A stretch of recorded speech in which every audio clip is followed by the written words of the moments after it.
amasa ni te pong pha pha ipi wa pa pathin ka thang ba e sule tu chung kuki nampi tau na 64 channa program salwa a mangkhom dinga gunchu ta nampi khosa lain na jala hung khom ho na bon chawin ka ngai lu na pakaya ka ngai lu na salam ka hin pe ne hi sule heche ke anti hin kale khasut manipura kuki naga le meite hung ki cheng khom che a yeti le kuki ho gampam mi hi kiti ham ti hidi the nam ti chungchanga kasun hi second edition ke anti lam ko hon su dinga e dei pi uwa e su pi za lunjong amo za lunjong pathin ka thang wa in he chule chile kha ka hin su lo na aji pen chu manipur hin kuki ho hi gampam mi hi ve a chu a hello le refugee hi ve ti ho hi adi thelo dan chu e hon jong he diu ka di am hon e hot man win god pha pha se jong leo manipur ga ma hin am ho sang nge ho ya cheng ma sa i ve ti yong chu he ding ka de ja che kang su na hin me ti hon ka bo valley hi manipur ga man hi in tu na hi ta poi zola neru in a pi do hi ti win chule south langa manipur south langa sim langa to a chin hili ti yong ko manipur ga man hi ti in a se win a history wa phata kisunin achuti a hele chin hil hi hen lang ka bo valley hi jong le icha cheng le ho ami ho chula gampa mi hati wa agam chule ho ko ki ho gama ane hi ti wi amola mo ki kal hi lam jong he lu hi chule manipur le Burma boundary jeng jong hi 1940s wa British ho anaka yu hi hi chama sang chun gamgi kiti jong ompon ipui pa te cha che nom na ana cheng hi vin chin hila ko na manipur hung jong lo yong chun manipur hin jo no chu gamdanga chi akan ki gelo acha hwa te hin a chaw nom ye wa cha ho an hi vin a hin hi chi a chaw dan ho mu kho ho chun hi chi web ju amu wa ana cheng a cheng lo hi dan ho an he lo ji o hi ai chu mei te leng ma sa pen pakhang ba ki ti yong chu a leng chan theina dinga anaki thu pi chu agal mi ho na do pi chu kuki hausa kuki ahong bole lai hausa lai ki achu ba na hi we ti chu ama ho puja jong a hi chule tu masanga kuki naga boilai ta achun peace committee kana to won hotel infala ke yang peace committee member a chu ka pa na hin ichi ka to khom na wachun naga hon kuki ho hong tha ni hi we foreigner ni hi we hong ti na wa hin Meitei te se puka na hongding do in. So tisun say po hite.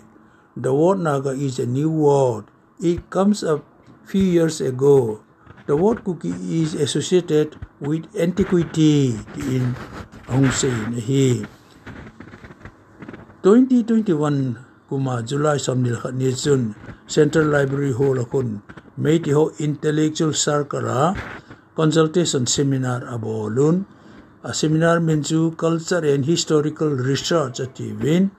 Kupita na bolun, mi yung atam ki khop le jengun, hoilam ko ham hoilam su ham ke yung hichachun yung kowun. Kagachin hil ay mi mong ampon, ting lang mi mong ampon. Hichachun, arke rajan ro kakipah hi, tusaya anago no hiin, ama chun, manipur hin, namni bawa kichengi, meitele naga hi, kuki ho hi ahung tha hi bowoi 1859 ahung hi ve ati in adang yong tempi asin ale ama se yog chin ke phat hung pevin ke yong kading do in ajawa ke masanga seipan kuki ho 1859 ahung hi ve ati chu 1859 ahung hi wa hi le kam hogala sandagiti leng pa hu do chu ko hi wa ham chule awagala chahi tere khuntak pa pe na meitei leng pa hara chandra nading helova aja amlu na khongsat ki te chu koimi hi wa ming sei pe ta din katilmi pi chu lungling rau ta in yari tin ei kham ha nun hi laka ki ha bol thim don ding hi chule December nga 2016 ni chun press club ma herikon hon ethnic aborigine ti chungchanga one day seminar abolin cherong chun keyong hingko won thu sei munei pevin isa ka sei chu kuki ho tu la yahin GAMPAM mi hive ti na sei khe khovin a hi lo dan hin sei ka ti ai che pakhang ba akipah na tu lai din mun ke hi ka sei na hi le ka sei yo chun Manipur AIDS Control la project director anapang Dr. Lisam Khomdon ko hongding do in katu se chu oza Vaiphei na haibadu su de habenate adubu eno khar hapke ati in Manipur hin kuki ho hi mei te te to hongki thu khom jinga hi win su pi khadi hi win chule tu mei te hol sogai jam ki to jong hi kuki ho hi ve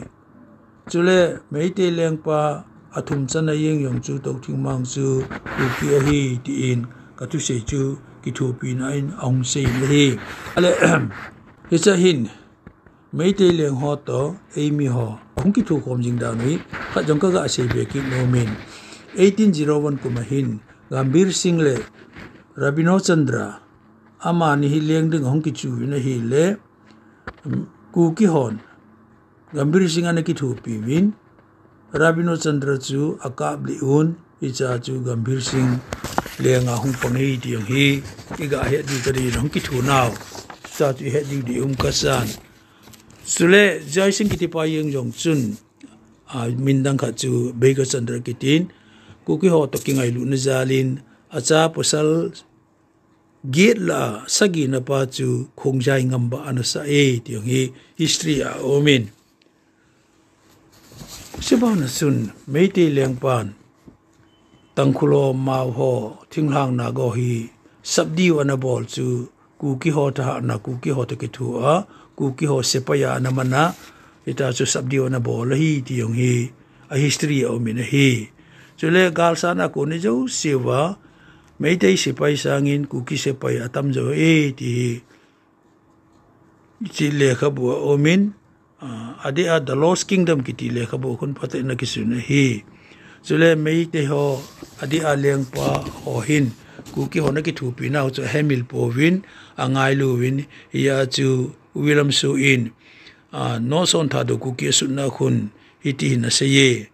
the Manipuris have always treated the Kukis with respect.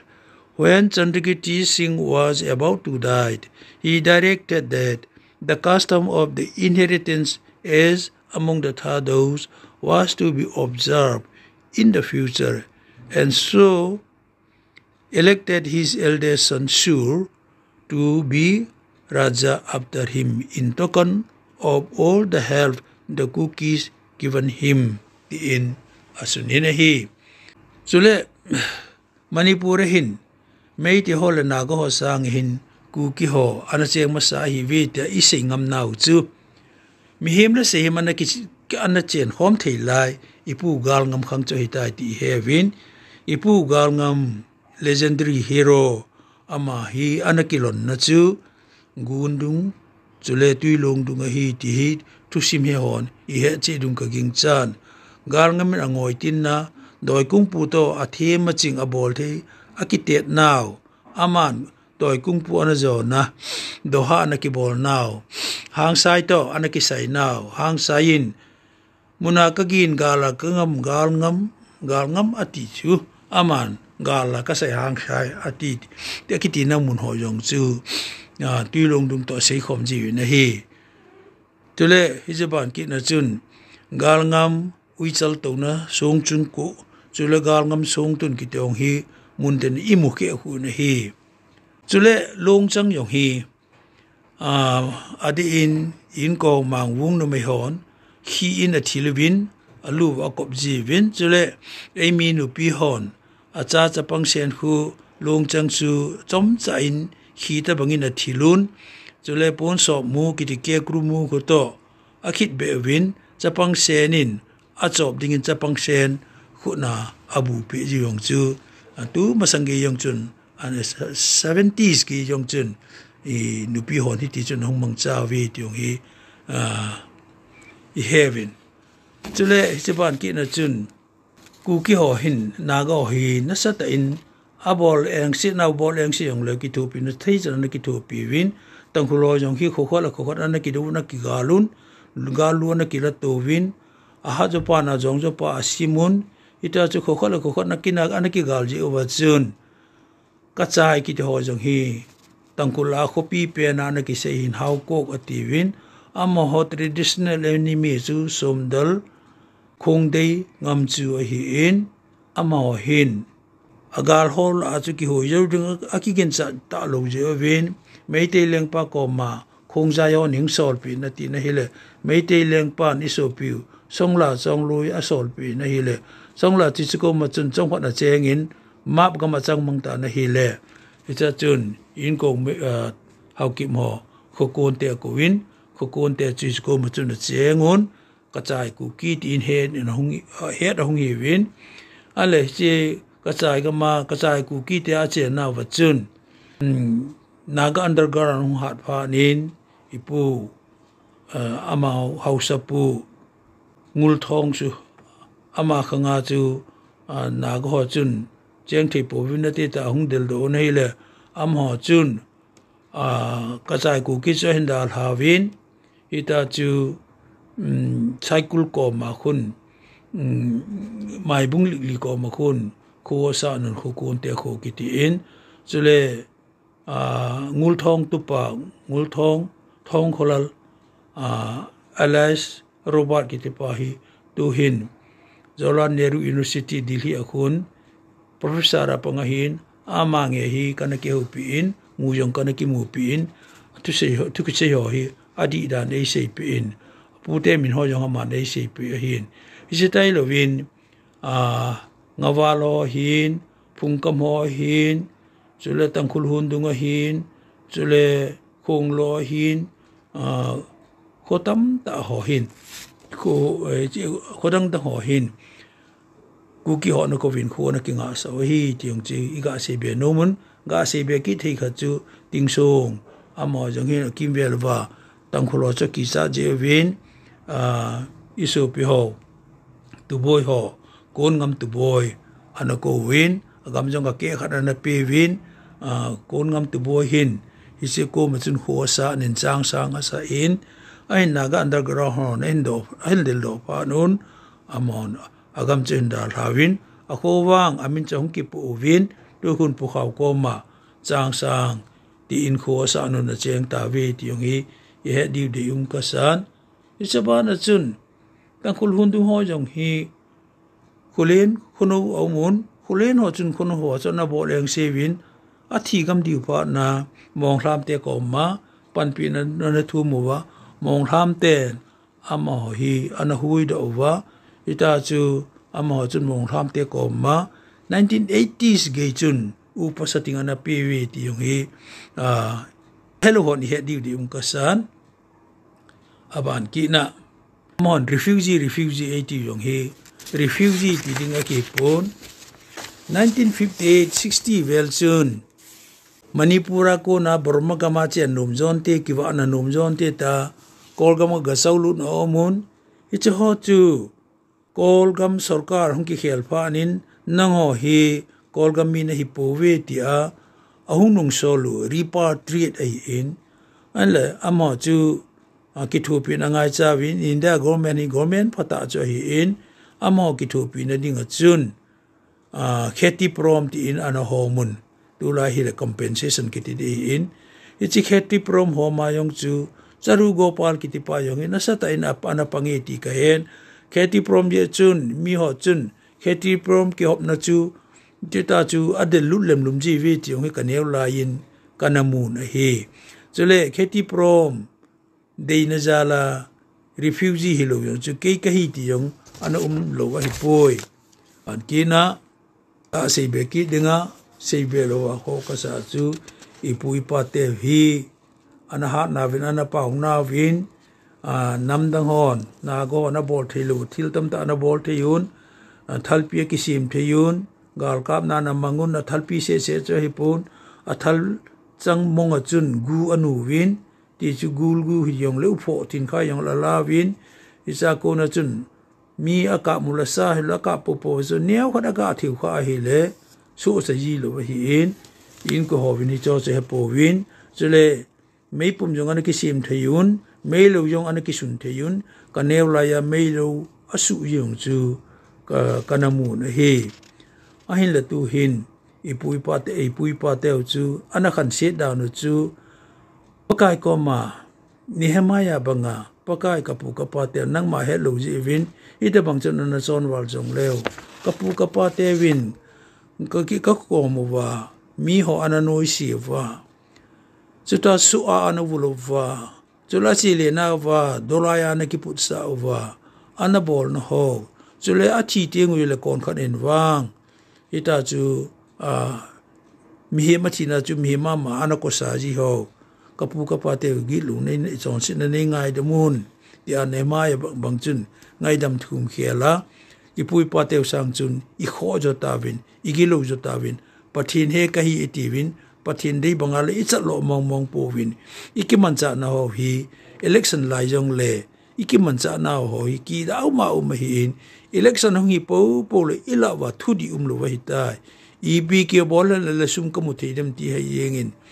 thu di a vote ha thelo no ho hi Christian ho la de sen hi isum ho la wan adi thei ta poi it's a chung chun pathin ho ding che in ka ni le bol win ka ni le bo ro jong chun mai cham sim tu thokin la win nom leven da leven ka ni le bol la al ho su a mai cham sim ho chu pathin ho pen bol ho hi win ye chun rom se pai hon pakai yesu ling lu khu a khu sa bung wa chu e hon jang pakai ho ding ta ling lu khu I khu sa hi ti hi I ngai tu do ding de ka san it's a chung chun pathin ho lam pathin ja da ding bo hi bol ta vin pathin ki chat na mong moi ilawa ta pu na hi le pathin lung han chu wanga I chung wa hi asang the jeng tan ya chu Israel te ho pathin a chung wa lung lai lo tieng le akim vela nam mi ho man cha a bol gen the ji bonga chu e ho ko ma jong ikim vela iso pi nam dang da ho I hing I kom ho et sit na noi si na sim mo na ito ho hi hung hi tai ti hi hevitin pathin holutin pathin mai holutin EP ki bon EP ki ti han la hele pathin nga ngai dam ki chang de ham ti hi hol zo leven itu pathin lung lai na hiding ai in Bible thu ai ki kham wang I kham jo povin chula pastor ni kham wang ni ki kham jo povin ka ni le iti vin chule ka ni le ka bol da a ichen din chen ei si ma hi chule ka sa le kha ka sim sa hi ti loi ni ki kham jo povin ali ki kham jo le pha no vin pathinin in pipu birien hin man cha e kha mo hi in birien jalin pathin thangwa ka sa na hi al hi cha hi ki kham jo de lo wa ilung I khel de lo wa hi le I chung wa abana hung lung ding wang chu hoi seta hi ti wang I sei ngamon hi ito ho zala chu I se le khabu hi ka hin su na hi in ye chun asim jo sin jong I din mun he nan ne yu hitin pathin hol nan ne yu hitin pathin e ho chunga alung thaya hi le email ma ho te ngai ki samsa in tin chule alung thaya hi le min e bol sin ho yong chu phu e la pe di wa hi ti yong hi ta san le helin pathin be lu te e ho ding in pakai ti lo building dang poi imi ML ho I minister ho kin pi the he te po we ti se hi yong le chu ni he hin chule eating chung ho jong man the po we kin pi the po we ti I he che o hin e ho ding in building chu pathin tai lo dang ta po ti e che le khabu hin movie ti chu mi pi ho ka hin tim na hin pathin in pathin na bu han lang na ta khom na wa jong pathin lam kai pi na chang lagaw ting pi na chang un ti ka hin wis na hin tin kakipah dam selo